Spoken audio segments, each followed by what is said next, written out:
Thank you for joining this virtual program from the National Arts Club. We're so happy to see you and welcome. I'm Angela Louie from the National Arts Club.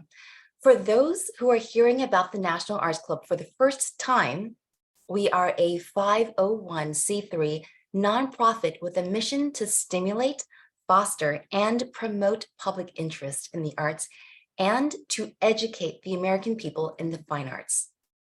Annually, the club offers more than 150 free programs to the public, including exhibitions, theatrical and musical performances, lectures, and readings. For more information about the National Arts Club, please visit us at nationalartsclub.org, or you can find us on Facebook, Instagram, Twitter, and YouTube. We have such a terrific program for you, the sweater. The sweater was originally knit as underwear and has since evolved as a fashion statement. I'm so thrilled to have two wonderful guests with us today to talk about the sweater and this gorgeous book from the dedicated work of Keren Ben-Horin, Gail DeMeyere, and Jane Merrill, tracing the sweater's 300-year history as an aesthetic and craft object.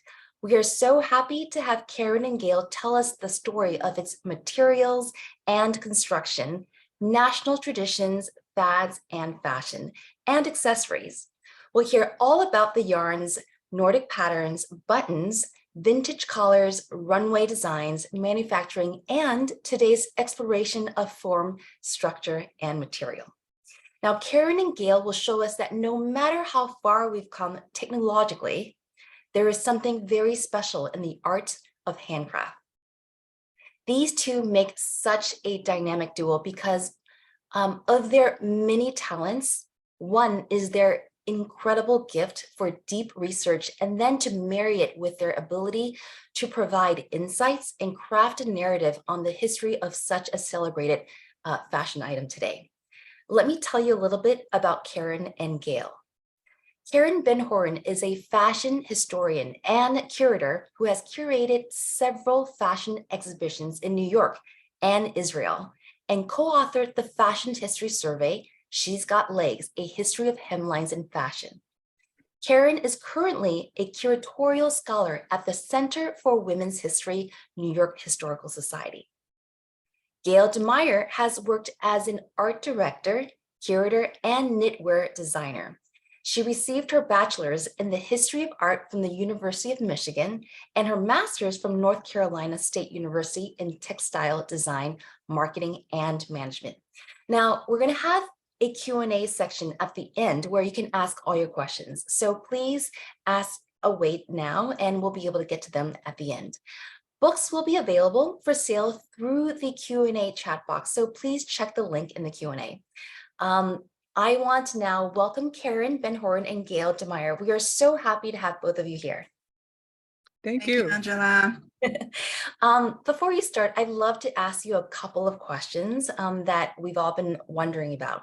This is such an amazing topic, and and not a lot of people know much about the deep history of the sweater. What inspired you to research this topic? Let's start with Gail, and then we can go to Keren. Actually, well, let's do the opposite, because this is also part of the story of how this project came together, because the project started sort of like on kind of the heels of the other book, She's Got Legs, which I'm excited to come back and talk about at the National Arts Club in September. But that was a book that Jane and I, our third co-author, worked on together. And at the time, I was still working in New York in the fashion industry as a sweater designer. And we were thinking, kind of brainstorming different topics for another project to do together. And Jane really was really interested in kind of the cultural context and history of sweaters. And we decided to pitch this idea to our publisher. They really liked it, and we started researching already as we were kind of like closing up the other project. And in that process, Jane came upon Gail's master's thesis, and she was super excited about the level of technical knowledge, her expertise, her understanding of construction, the patterns that she was producing and making. And she tracked Gail essentially. And well, Gail will tell her side of the story, but I think when we kind of found that work, we felt like pieces kind of started coming together, and the projects kind of like fell into place in terms of our approach to how to tell this story. Because up until this book, you only get a history of really knitting. You only talk about sweaters in the context of knitting. But we wanted to approach the sweater as an object of material culture, object of history, of community. And we were able, because we had like this really different approaches to research, to studying what we do, to thinking through the topic, I think it really brought together this kind of wholesome approach to sweaters. Gail is really interested in sort of like everyday experiences of people. And she collected sort of like testimonies and kind of oral histories and really the personal experiences of wearing and interacting with sweaters. And, Gail brought all of her technical expertise and, she's an expert hand knitter. So really understanding yarns and different techniques from different cultures. And I was able to sort of like tie all of that together into like where that sits on the narrative sort of like in fashion history. I love that. Gail, let's hear from you. What was your experience collaborating with both Jane and Keren? It was a fantastic experience for me. And Keren and I were sharing stories earlier this week. And I don't think she ever knew how I connected with Jane initially, but I was working in Petoskey, Michigan as a curator and an art director. And that time of my work in North Carolina State, getting my thesis, was a very hectic time for me. I had 2 young children. I was a single mother going to graduate school. I finished my degree. And had I been an independent person at that time, I would have probably moved to New York and started my second career there. But I had mommy responsibilities. So I packed my bags, moved back to Michigan, ended up in Petoskey, and was in a really high production, high stress environment as curator and director. So I came home from work one day and there's this little teeny envelope in my mailbox. And I thought, okay. And it's a little pink 3x5 card, and I'm reading it. And it was from Jane. And she said, "Are you Gail Lambert?" Because my thesis is under Lambert. I'm now DeMeyere. It's my maiden name. "I really hope you're Gail Lambert. I've read your thesis. I've been trying to find you. And please, please, please call me." It's this little teeny scrap of paper. And I thought, oh, okay. And so then I connected with Jane, who is in New England. And I said, "This is Gail." And she shrieks. And so we started this conversation, and she was so excited to finally find me. And I said, "I'm just thrilled someone read my thesis." I didn't think, because it was such a busy time. I had this massive amount of work, and it was hard for me to just put it on a shelf and flip the page and walk away from it, because I had other responsibilities. And she said, "Read it, have you Googled yourself lately? And you're all over the internet." And I was totally unaware of that. So my thesis was in 2003, and she contacted me about 10 years later. So I was thrilled to unearth this body of work and then refocus. And then the next 2 years, Keren and I met virtually, and Jane and I worked together on this baby that we produced. Well, Keren and Gail, it's such an honor to have both of you here. And yes, have you Googled yourself? We're so excited to learn all about this. So why don't you take it away? I'll fade into the background. I'll come back on for the Q&A. Okay. Thank you, Angela. Thank you.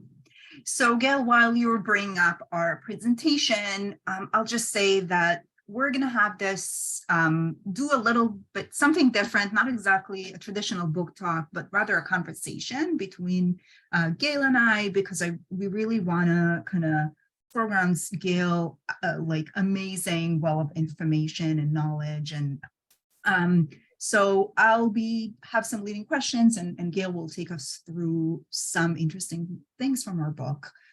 So I thought, Gail, sort of like to start with one of the challenges that we actually face in putting together this book. And I was wondering if you can talk a little bit about why is it so hard to piece together kind of early history of the sweater? Good question. Evidence of knit artifacts have been around since 12th century, but because their textiles are so fragile in nature, they disintegrate. So there's not a lot of clues or traces to follow. It's not like you have a sculpture carved out of stone or, fired ceramics. You have to just go with what has been unearthed in different burials and different locations, mainly in Northern Africa, has a lot of this early history been discovered. And to complicate matters, early on in knitting, nobody wrote down directions. There wasn't a map to follow. That's only very recently, 1800s and beyond, where you could have instructions on how and history of creating certain things. So we were just left with some basic clues to follow and to piece together the story. And like any story of this nature, as it evolves and something new is found, then you have to rewrite the story. You have to fit those new pieces into the puzzle. In Egypt, this first image on the slide here, these are a pair of socks at first glance would have been thought to be knitting, but when you study them in depth, you find that it's a technique called null binding, which is not two needle knitting. It's a single needle that is creating a fabric just by inserting and stitching each stitch independently on top of the one over it. You can work seamlessly this way. You can shape to your heart's desire, but it's very stiff. It's not very elastic, but it was durable, and it was used to create different garments. And in knitwear design, in the beginning, it was just mainly focused on the extremities. You had hats and gloves and socks, but this is the very earliest piece that is known at this time. And then there's a span of like from the 6th to the 11th century where there was nothing found. We know that there was an evolution of knitwear because this middle slide image shows you the first relic of two needle knitwear that's in existence. But by looking at the complicated pattern you have here, this is a sock that has fallen apart, but obviously this isn't the first sock ever knit on the planet because of all the different design elements. It's a sophisticated knitting technique. You can see where in the bottom of the pattern, that sideways Z, as it grows up and shapes the body of the sock, that expands and expands and expands so that there's intricate shaping going on. And then you move forward another century or two and you get this image on the right, also from Egypt.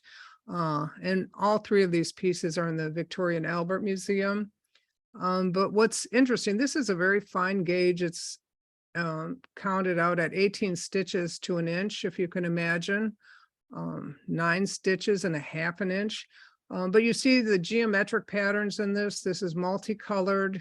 It's the first piece known that's to be flat knit back, and then you turn it around and knit back the other on the wrong side and then back. And they also feel that pieces of intarsia weaving are added in there. So there's a lot of things going on in this. But these three little artifacts only tell a small picture of the story, but that's what we have to work with. We kind of can see the evolution through these patterning. So then if you jump into Spain in the 16th century, these are liturgical gloves. They were worn by bishops, and these are 23 stitches to the inch. They're silk. They're silver wrapped around silk threads to have the goldish color. Very finely knit. I'm a master knitter, and I really wouldn't want to knit the one on the left. It would be a whole winter's project.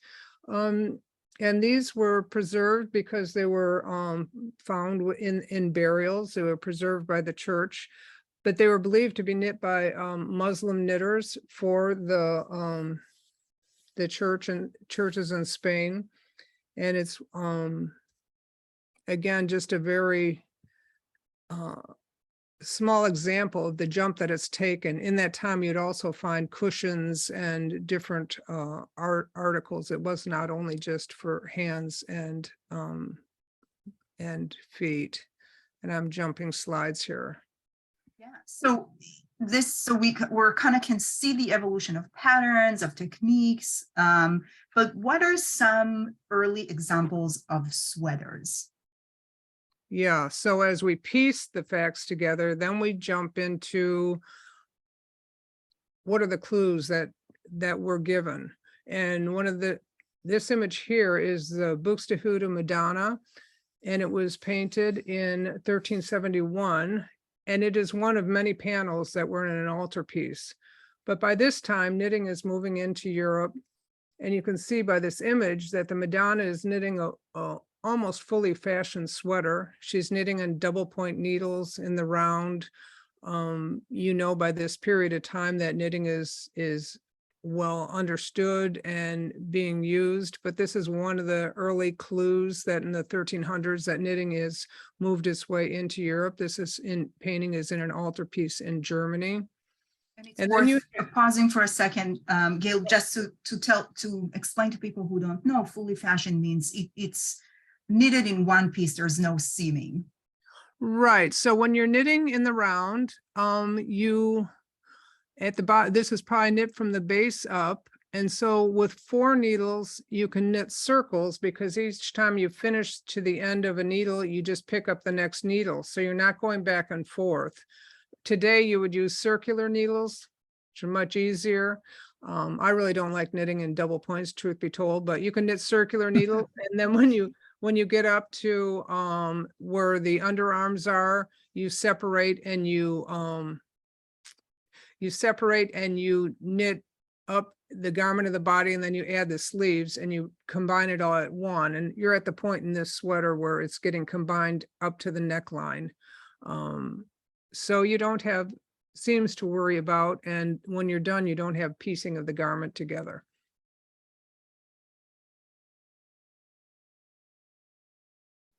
Okay. I don't know if I lost audio. No, you're good. We can hear you. Oh, okay. Oh, okay. I didn't know. Okay. And then, so this would be the first example in a painting of a fully fashioned sweater. And then we also have the waistcoat of King Charles. Unfortunately for King Charles, on January 30th of 1649, he was executed for treason in the UK. And this sweater is in existence because after the execution, it was put into a vault. So we can see that we have this damask type knitting. It's done in knit and purl stitches to recreate what you would have in woven fabric. The different patterns you can just recreate by the little light patterns it makes when you change from knit to purl stitches. It captures the light there. This was knit at 19 stitches to the inch. And as an example, can you see this? Mm-hmm. This is, I don't know if you could see how fine it is. This is a swatch that was knit to represent the fineness of this fabric. And this would be the same swatch knit on a more average needle. But it's just super fine. And you have to think in the 1640s, it was done in a blue silk. This had to be knit on very fine wires and knitting under not the best condition, but without all the diversions, I guess in the 1600s, this is what the work entailed to create something on that level. And there's a quote there that was from King Charles that he wanted to have a sweater on because he didn't want to be shaking. He didn't want someone to feel that he feared death. And at the bottom there shows a comparison of that little swatch against a dime. And then you move to the damask nightshirts, and this large image on the left is that swatch I just held up, the larger sample of that swatch. For my thesis, I didn't have to, but I chose to study all these different patterns, and I knit a swatch to represent each pattern. And then I created these schematics on Excel spreadsheets, believe it or not. And I have behind me a lot of swatches that were from my thesis. So these are all different historical swatches from studies of different patterns. So the earliest, this is the damask nightshirts from Denmark. This was the first garment that was worn as an underwear, but then it started to convert to an outerwear piece. And it was the first garment that was worn by all classes of society. The upper class would have them knit in silk, and the lower classes would have them knit in cotton or wool. And this structurally, this little graph shows you there's the side pieces on the bottom are called a welt. They're knit back and forth, but then they're connected at the bottom of the sweater, and that's all knit in one piece up to the shoulders. And these little triangles underneath the underarms are called gussets, and those are for ease of movement. So you can move easier. And then those evolved and became more elaborate. And this is a very similar type of garment. However, now it's clearly an outerwear at this point in time. You have silk embroidery pieces at the top, and it was worn over a dress or skirt as outerwear. And these were often knit in a natural color, cream, and then sent to a dye house. And they were dyed in either reds or dark greens or blacks.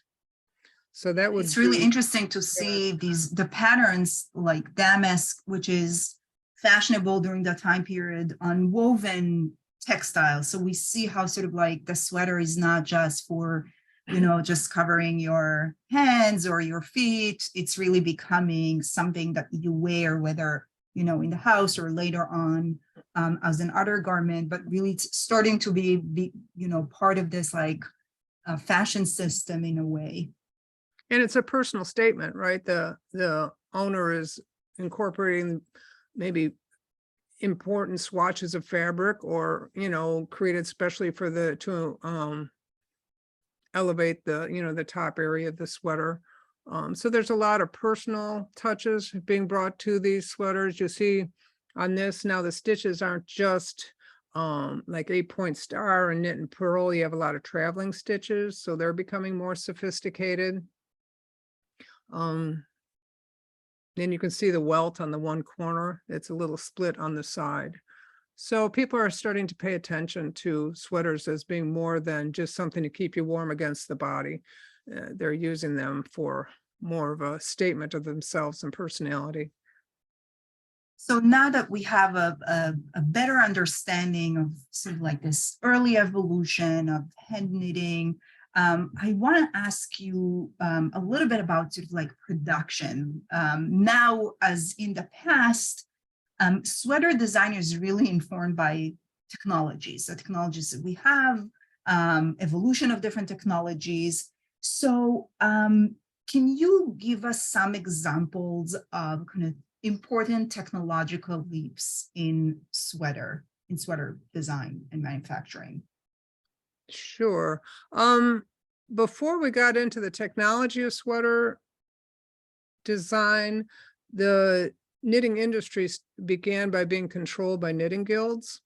And in the guilds, as this is moving into Europe, they were a way of controlling the sales, the production, distribution of knitwear into broader markets. And before the advent of the knitting machine, in Paris in 1268, the first knitting guild was formed. And to be part of a knitting guild, it was a male-run industry. Women were not involved at all in the knitting guilds. You had a 6-year apprenticeship where you had to train in techniques and different patternings for 3 years. Then you had to take the next 3 years, travel around Europe and collect pattern and technology. And then at the end of that 6 years apprenticeship, you were given 13 weeks to complete your final exam. And that would include creating a felted hat, stockings or gloves, a waistcoat, and a knit carpet. And I started to do the math last night. In 13 weeks. This is an example of a carpet. Wow, it's incredible. Okay, and then this detail on the left is the bottom section of this carpet. Now, I can't imagine for the life of me knitting that in 13 months, let alone 13 weeks, on top of having to do all those other techniques as well. So you moved from knitting that was done privately to these guilds that could control commerce and control the way they spread, and quality control, so to speak, of what was being sold as exports. And then you move into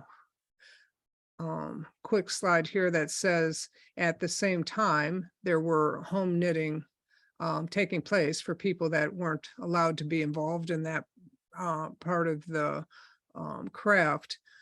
And this is a Bestova. It's a little house with a window or just a hole in the chimney or in the top of the roof. And people would sit around and knit by firelight in the evening, but created cottage industries to push home economies. But now, to get to your question, Karen, there's several stages of advancement in knitting technologies. The first was the knitting frame.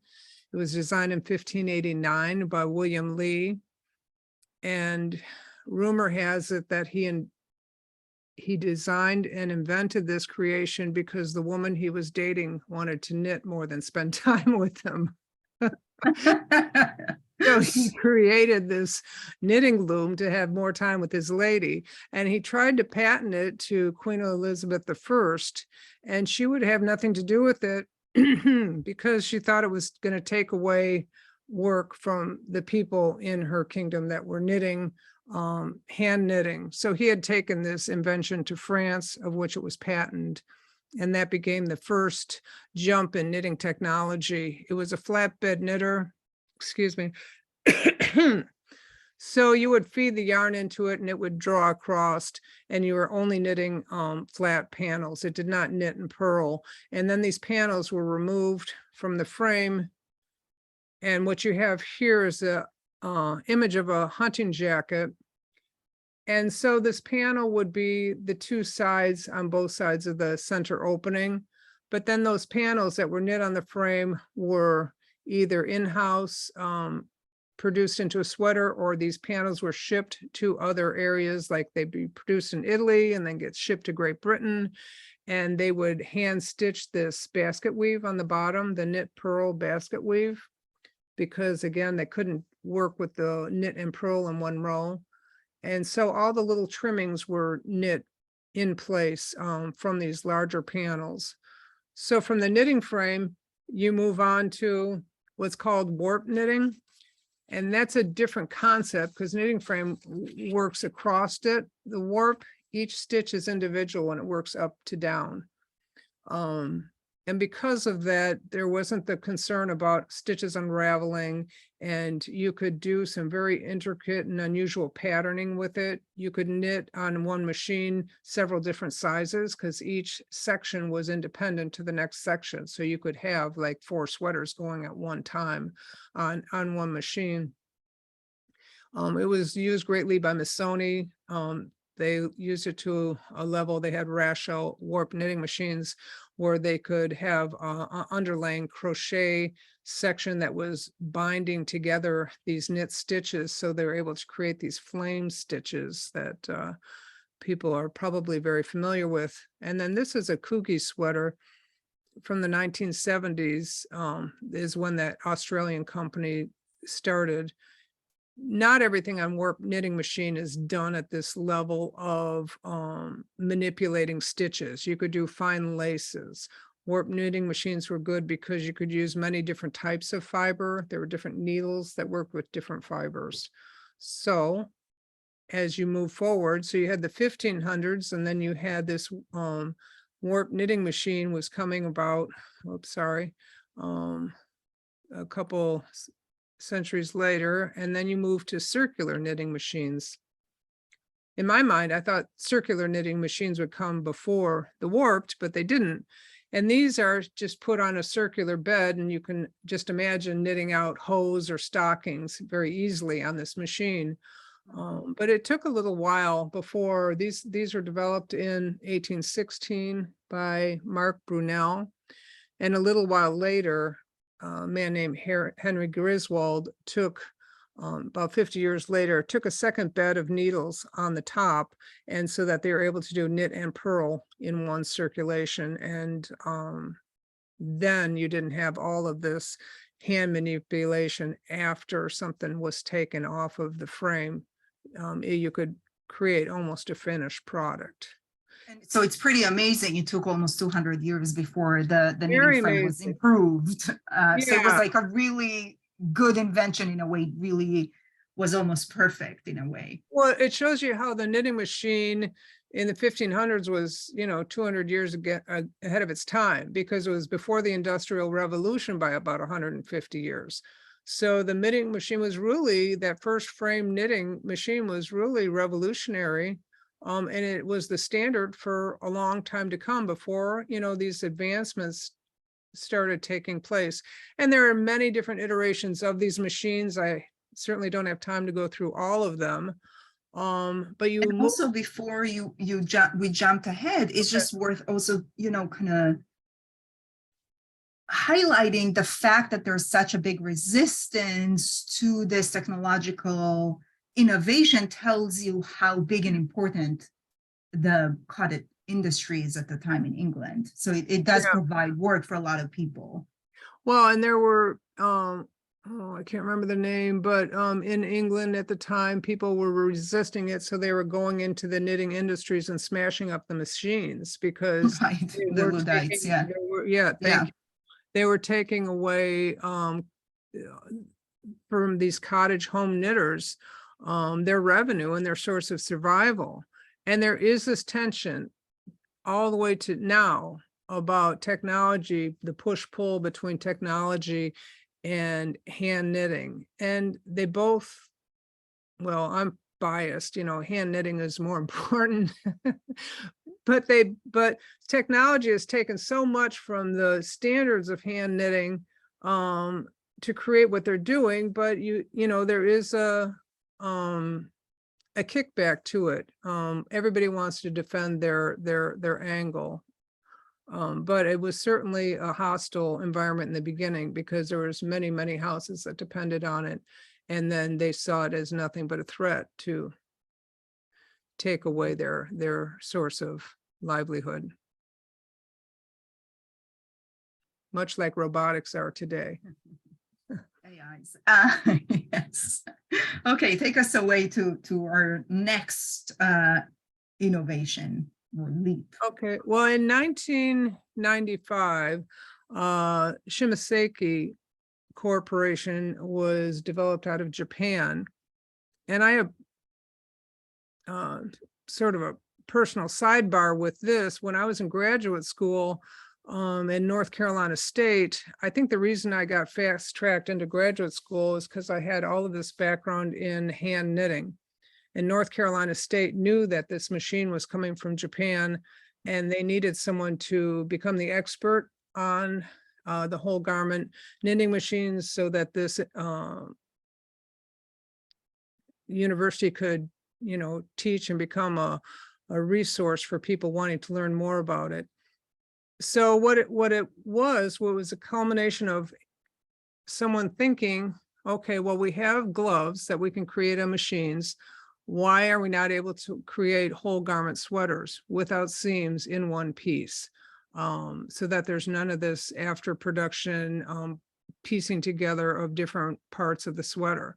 So this image shows a glove and the turned upside down with the fingers cut off and reimagined into a sweater, and then it comes full circle. And this was a gigantic leap forward because then during that period of time, everybody was imagining what they could do with this technology. It was used in NASA. It was used in all different areas of high tech, in undergarments, in sporting attire, if you can imagine, all of a sudden you don't have any seams, you don't have the binding, you don't have all the things that go with someone that wants high-tech performance out of a fabric. So it was very revolutionary at the time. But it was based on the concepts of hand knitting and the very basic hand knitting machines. So that's always going back to the beginning and then reimagining, you know, what you're trying to produce. But you're trying to produce fabric, garments. And maybe that's something that's really unique about a sweater, because you're producing the fabric and the garment at the same time. Right. It's it's one step through. And people will ask me, how do you design this and that? And I say, you know, I just get the yarn and I play with it and it tells me what it wants to be. You know, you just sort of, you know, you get a sense of feeling the drape of something. This will knit up it this way, this will look good this way, and this won't work, you know. But this industry, the whole garment industry, just sort of opened the doors to another new big advancement of possibilities. And as we were saying earlier, Karen and I, you think you know it all. No, not really, but you turn the page and the next day there's a whole new set of things to learn, you know. So it sort of starts you back to the beginning. But each time you revisit it, you know, certain gaps get filled in the history, and then certain things, they'll get super, super high tech on things. And then all of a sudden someone goes back to some very basic hand knit techniques. So it goes back. We'll see that come into play later also. Right. So let's actually go back in time again, because what happens at the sort of turn of the 20th century is we get this really perfect convergence of technology and industry and social changes that really propels sweaters to the forefront of fashion. We have argyles, Aaron cables, raglan sleeves, all of these patterns that we are so used to seeing now season after season. And also now sweaters are such a big part of our wardrobe. We're so used to it. But how does that happen? How do sweaters become such an important part of modern dressing? Big subject. Yes, big question. Yeah, and please stop me and we'll go back and forth on this, because it's a sweeping subject. But at the turn of the century, women were starting to be more independent. They were starting to get more into athletics. They were biking, skiing. There was not really a lot of clothing that suited this new age woman. So they were in the beginning wearing men's clothing. They were picking up what they could to I love this a practical aspect. Excuse me. Amen. A practical aspect to not wearing these corseted, tight, buttoned up garments. They were asking for and demanding clothing that would work with them, and they could open up new avenues for them. Actually, the first garment that was called a sweater was in like the 1880s, I believe, and it was something you put on to induce sweating after athletic experience. Then you translate into women joining clubs, getting involved in different athletics. And then this is a woman named Jorunn Reisted, and she's, as the story goes, said to be the first woman in Norway to be photographed in, dare we say, pants and a man's sweater. So this was just very forward thinking at the time.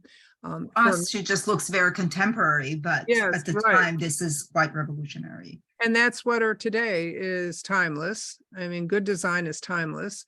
And, you know, I would pick that up and wear it in a heartbeat. So, yeah, but at the time it was very revolutionary. While maybe in larger cities, this was more accepted attire, it certainly wasn't in Norway at the time. And then you have designers and fashion looking at some of this utilitarian clothes. This is a Brenton fisherman sweater. And it was actually the sweater, the official uniform of the French Navy. It was said to have had, let me see, 21 stripes on it, which featured or represented Napoleon's 21 armies. And the stripes were important to the fishermen because when they're out at sea, it was said that, you know, with the waves going on, you could spot a fisherman easier with a straight striped garment. So it helped in identifying people from a distance in the water.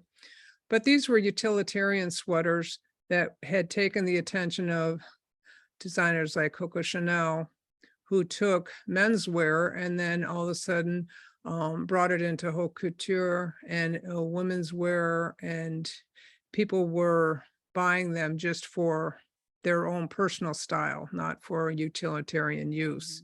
And you can jump in wherever you want here, Keren, but Coco Chanel is known for liberating the woman's body and making jerseys more fashionable. And it's really interesting because during that time period, she's not the only one who's doing that. There are a lot of a host of other designers who are really taking inspiration from sports. You can almost think about it the way we think about athleisure today, where you know, you could wear your yoga pants just to go and get coffee. You don't necessarily means that you're actually doing yoga. So it was something along those lines, really like being inspired by movement and by sports. So we're really seeing a lot of these like more youthful kind of sweaters becoming really high fashion. Chanel, and then we'll also, I think, have an example from Schiaparelli. They're kind of working at the same time. They were known to be in really big enemies, but both of them incorporate sweaters into this like modern wardrobe in a completely different way, really making sweaters high fashion. right. I think Schiaparelli called Chanel that dreary little bourgeoisie, you know, that's a quote of hers. But then just a few quick, you know, as this has gone through the decades, you know, people that have used this design, again, another timeless thing. But now we have Schiaparelli. I love this sweater.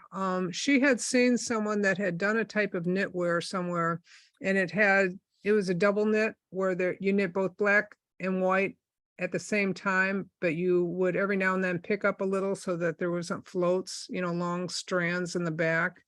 But you get the speckled look. Yeah, you get the flex going back and forth. Well, she had drawn this quick little bow. She had met someone, an Armenian knitter she called Mike, and asked her if she would be able to create this sweater for her. And she just did a quick loose drawing on a piece of paper.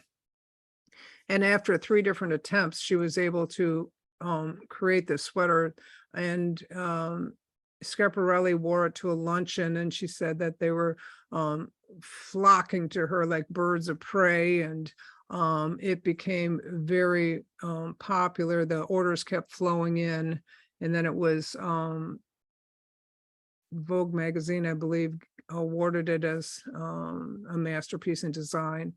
And it's worth saying that the Schiaparelli sweaters was one of the early examples of like mass market copying, big time kind of couture or high-end fashion, and this sweater became available within like a couple of years or even less at Macy's, Sears mail order catalogs. So really becoming sort of one of the first or early examples of like mass industry this producing or reproducing or copying high-end styles.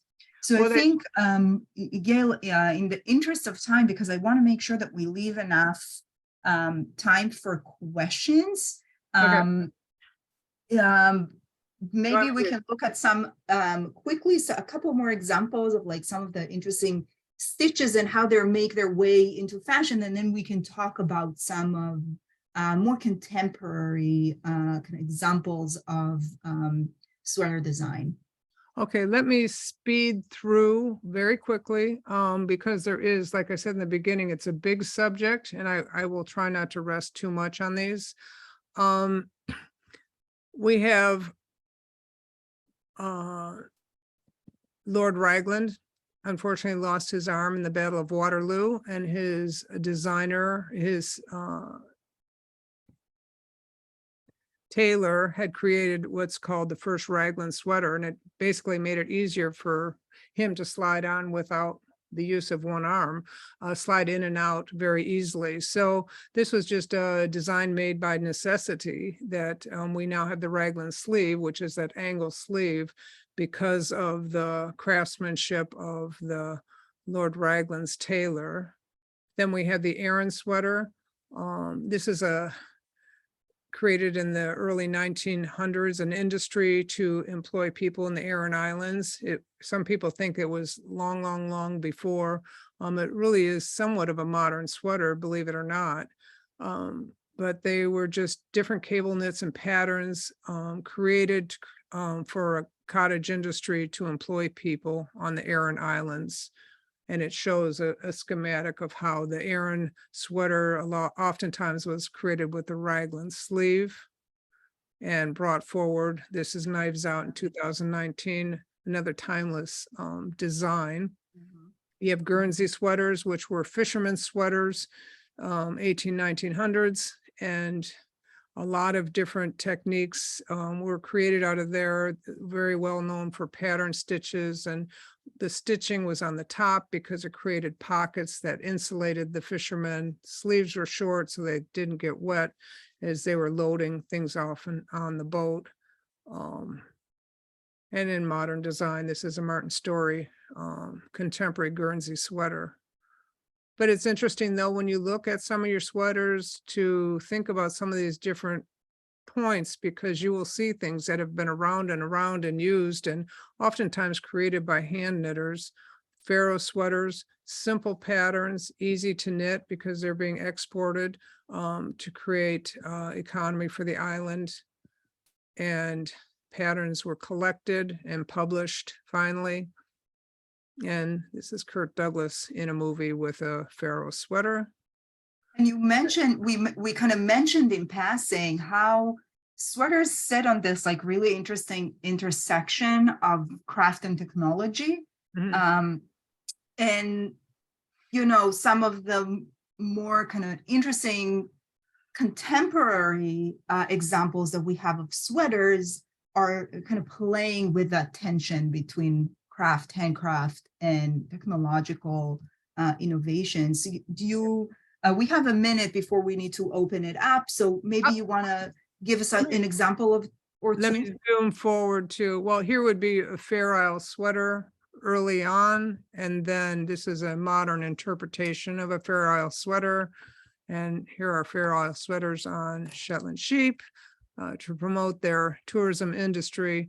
And Argyle, this is one I'll rest on, Keren. Argyle sweaters are made from, basically, it was a concept where you had a tartan plaid, and they used to make Argyle socks out of wovens, and they realized it didn't work well. But when they put the woven on the angle, then it stretched. And so that instead of having a tartan plaid, you had these triangles, and the triangles created a better fit around the ankle.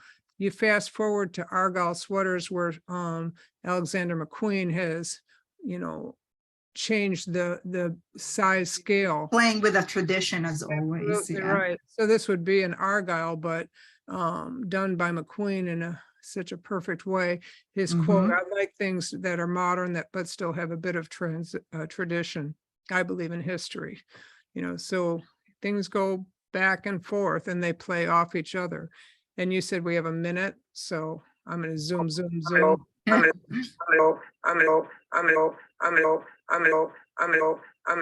that's interesting. Can you hear that, Keren? Yeah, I don't know what that is, but I don't know either. I mean, before I close this out, there are, I mean, this talk could go on and on and on. There's such a huge amount of information to share. That's a good invitation to get the book if people want to learn more about that. Yeah, it's a really meaningful topic because you don't really think about it. And then you start to dig in a little deeper and you just go, wow, these are really cool traditions. And how did they come about? And all this work and labor that's created them, and I take them for granted. So, and I don't know if you want me to talk anymore or we have to shift or. I'm sorry for the technological issues. So though that was a wonderful and beautiful presentation. Thank you so much, Keren. Thank you so much, Gail. We have a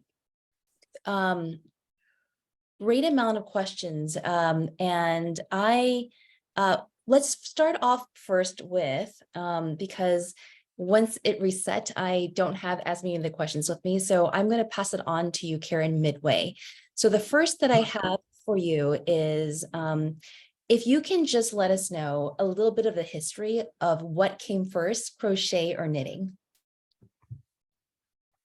You're asking me, is that for me or Keren? That's for you, Gail. Well, I'm going to give you my best guess. Crochet, I would say, is similar to knot binding, which is a single needle making a loop, and crochet is a single needle creating a loop. So maybe that was a precursor. It was. We don't have any evidence, of crochet. It's knot binding in my mind.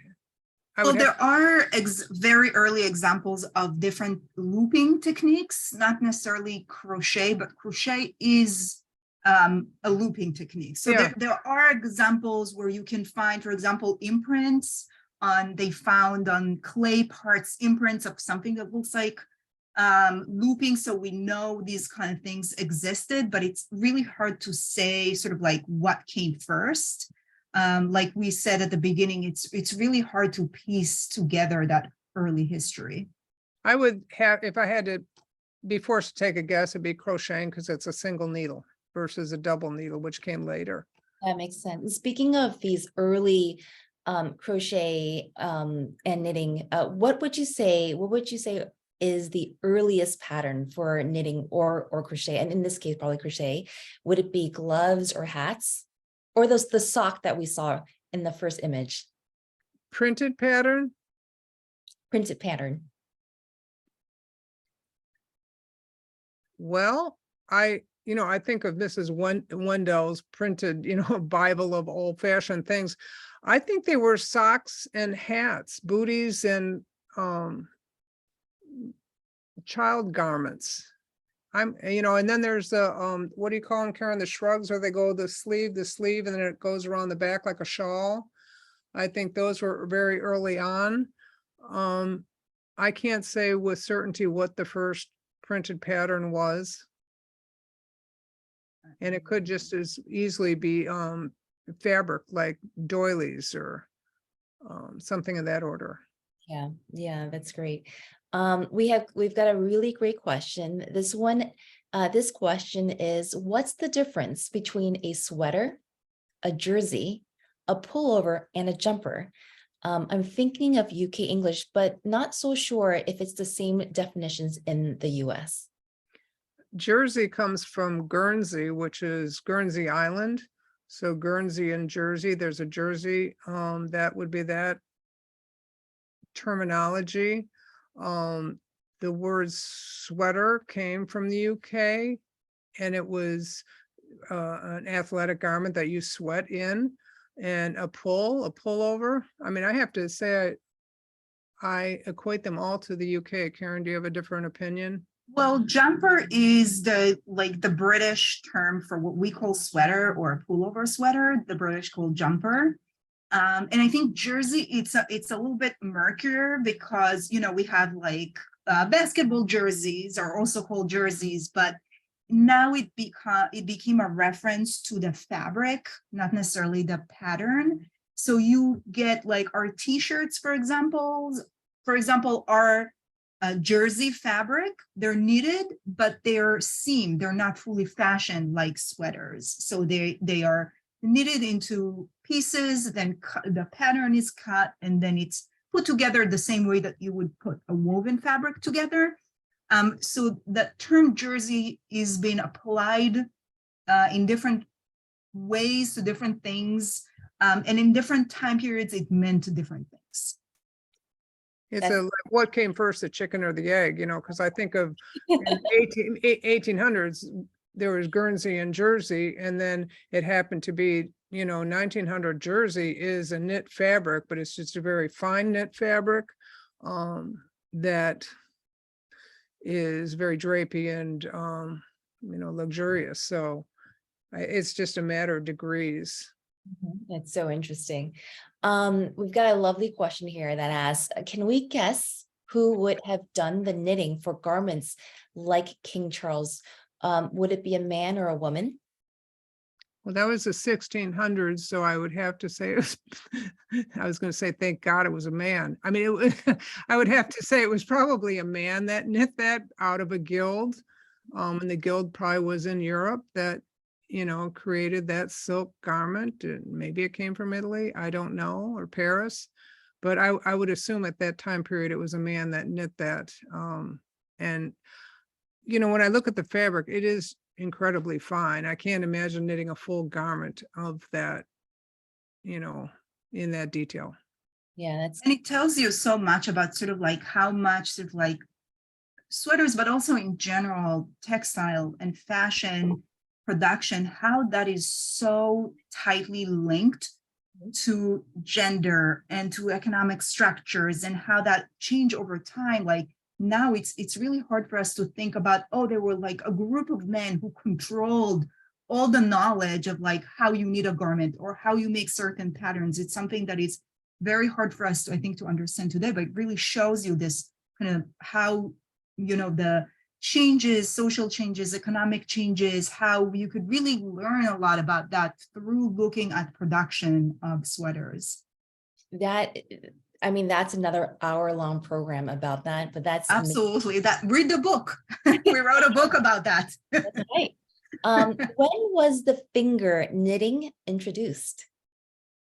Finger knitting, as you mean the modern day, we're knitting with our arms and broomsticks and stuff. Right. I would say the early 2000s, where people started that's another one of those full circle concepts, is that now people are taking roving, which is not even the produced yarn, it's just the loose woven off the sheep that's been carded and cleaned, and then it would get spun into yarn. They're just taking the rovings, putting their arms in and making their arms needles.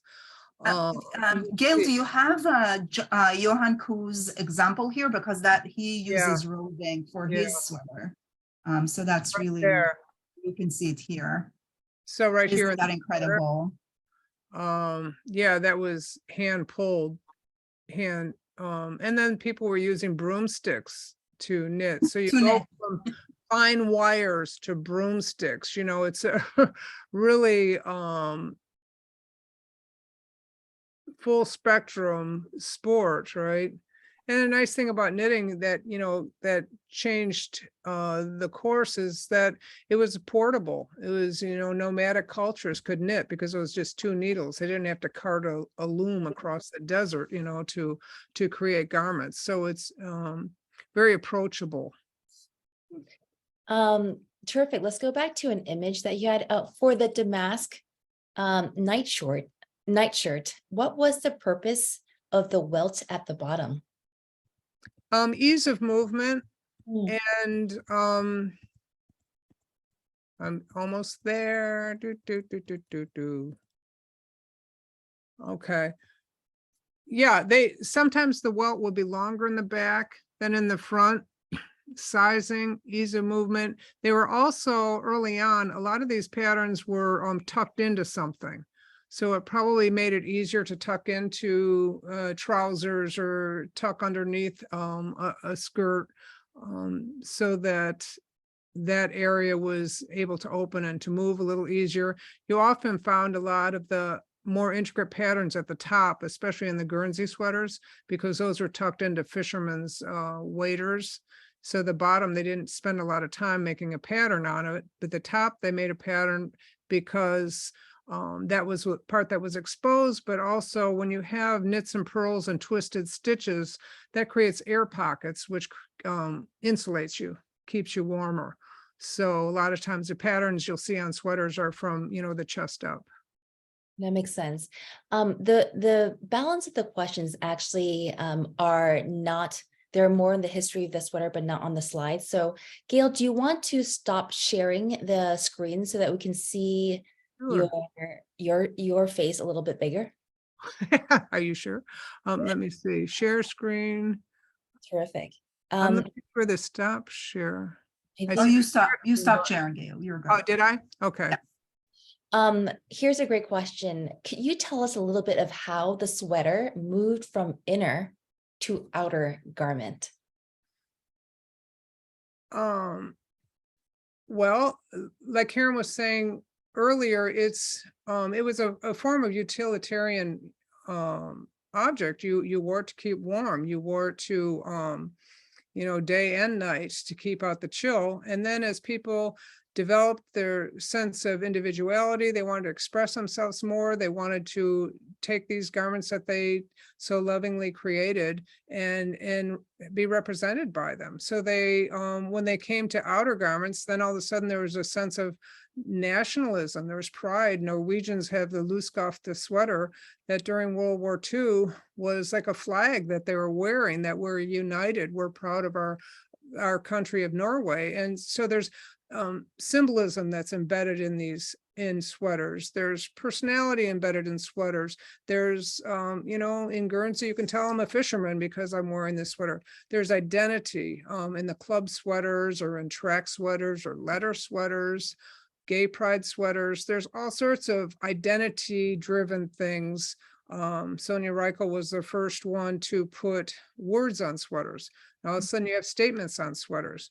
So I think it's just a natural evolution. So you have these, practical undergarments. And then as the technology and the craftsmanship evolved, everybody wanted to share that and be identified with it. Thank you. What's the best yarn, in your opinion, millimeter size and texture to use to create a fashion garment? My opinion, best yarn. Right now I'm wearing linen. Yes. I started, when I stopped curating, I started a small business called the Linen Workshop, of which I was only going to work in linen because not a lot of knitters work in linen because it's fine and it's slow. So I tried to do something that was challenging. And so I have been working and designing linen. There's some stuff behind me here, but I do love to knit in alpaca.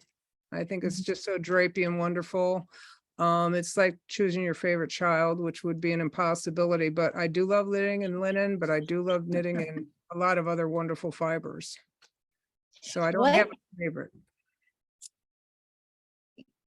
Fair enough. Fair enough. And that's a beautiful sweater. What is the most popular style of sweater today, would you say?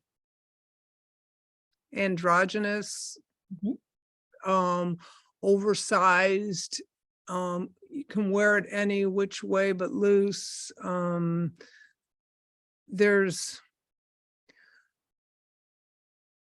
natural, not machine made or produced textiles, like it's cottons or linens or silks or wools. I think getting back to the basics in it. Mhm. When I designed, think- I used to try to design some things that were really complex to show off, gee, I can do this, you can do this too. But nobody wanted to do that because they were hard. And, and I really started to just strip down to the essentials and talk to, what I did about how is it going to feel on me? How am I going to use it? How's it going to drape? How do I wash it? So you do, as older you get, you start to strip down to what's the most important things. And I think sweaters today, the popular sweaters are stripped down to those important elements. Yeah, that makes a lot of sense. This presentation, Keren and Gail, has inspired a lot of people to think about knitting. And so this question is, now, where would be the best place to learn how to knit in New York City and elsewhere? Where could you point them towards a direction where they can first learn how to knit? Do you want to take that, Keren? Oh, Um, I think I have to say a disclaimer. I'm a terrible knitter. I know how to knit, but I'm terrible. And I'm very impatient and I just want it to be done already. And, but I will say, as someone who's sort of like not as skilled as Gail is, I think online we have so many resources today. There are still a few stores I know in New York City. There's a store uptown on the Upper West Side, and I think downtown, even maybe not too far even from National Arts Club. There are some still stores that you can go in and you can talk to the people who work there and they could give you advice, but you can buy their books that you can buy today. And there's huge online communities that can give you advice, and you can, there are millions of videos online on how to start, how to cast the stitches, you know. And I think it's something, what's amazing, I think, about knitting and sweaters generally, but knitting is something so basic and it's not as complicated as it looks. And you can make, you know, a scarf pretty easily. And it's something, it's just, you have to like jump the hurdle of like getting the first needles and trying to do it. But I think there's so many resources out there to help you get started. And I'll jump in and say it's as complicated as you want it to be. You know, knitting is basic and incredibly complicated. I taught my sister 30 years ago how to knit long distance on the phone from Salt Lake City to Royal Oak, Michigan. You know, we wouldn't do that now. I'm describing yarn overs, you know, on the phone. And like Keren said, there's a lot of introductions. Your local knit store usually has classes. They should, if they're doing their business. And then you progress. If you get stuck at home on a Sunday evening, go online and you Google Kitchener stitch, or you Google how to yarn over or how to knit two together. Everything's out there. But then you get into more refined designers that have websites that do knit alongs, like they have a really particularly challenged sweater, and you can knit along with them and then go on to videos, and they will teach you individually, piece by piece, how to get through it. So I learned by just picking up a book and sheer determination when I was 19, maybe earlier than that. But now the resources are endless. You can find all that stuff really available. Let's ask a couple of last questions. One is coming from Jake, and he is very interested in what you're wearing, Gail. Can you describe it a little bit more? We made, you know, a allusion to it, but it's beautiful. Is this something that you've designed yourself? This is called, actually, I have a secondary copy of it behind me. It's called Birch, and it's to represent a birch tree, but the back is in natural linen and the white is in bleached linen. You can see little holes, like the eye holes on a tree. But I designed it like a lot of Finnish, a lot of Finnish sweaters are designed so the back and the front are the same. You can wear it forward or backward. For practical reasons, you don't wear out your elbows, but for this, you can turn them around. But for this, I could never decide if I wanted the natural linen forward or the white linen forward. So I just made it so I could wear it whichever way I wanted. But it's one of those explorations in my linen line. Like I'll do patterns like out of ferns, and then I'll have a fern pattern that goes out of it, or waves on the water, because I live right on Lake Michigan in Charlevoix. So this is birch and I love it. And if you go online to the linen workshop, you can pick up the pattern if you're interested. So self-promotion, shameless self-promotion. Love it. I love that. That's what we're here for. Yeah. Speaking of the things that you're working on, we heard a little bit of a teaser that potentially you're looking to add more to the book. So we'd love to learn more about, number one, what what you might be doing with this book, if there's any more evolutions of this. And secondly, what else is on the horizon for you, Gail, and for you, Keren? What else are you working on these days? Well, the concept of continuing the book started just when we were talking right before going live here today. Is that we're saying you can, there's a certain point when you're writing that you just have to put it out there and see how it survives and then revisit it. I think it's time for us to revisit it, but that's also, publication situations and what works along the way. I personally would like to work on a book that incorporates linens, recycled linens, incorporated with knit linens, so that you have a combination of both the woven and the knit fabrics joined together.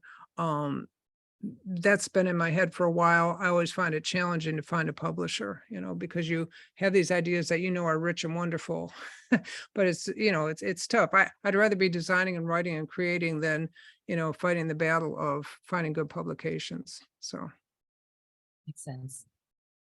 How about Keren? you, Keren?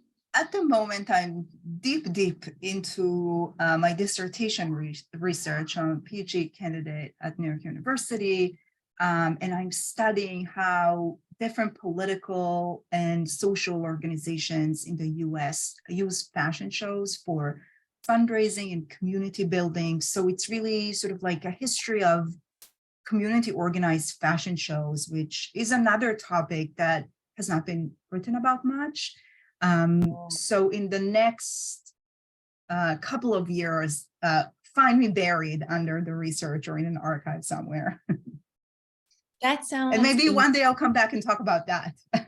No, that sounds incredible. I'm so excited for you and for hopefully even more amazing content to this already really substantial book.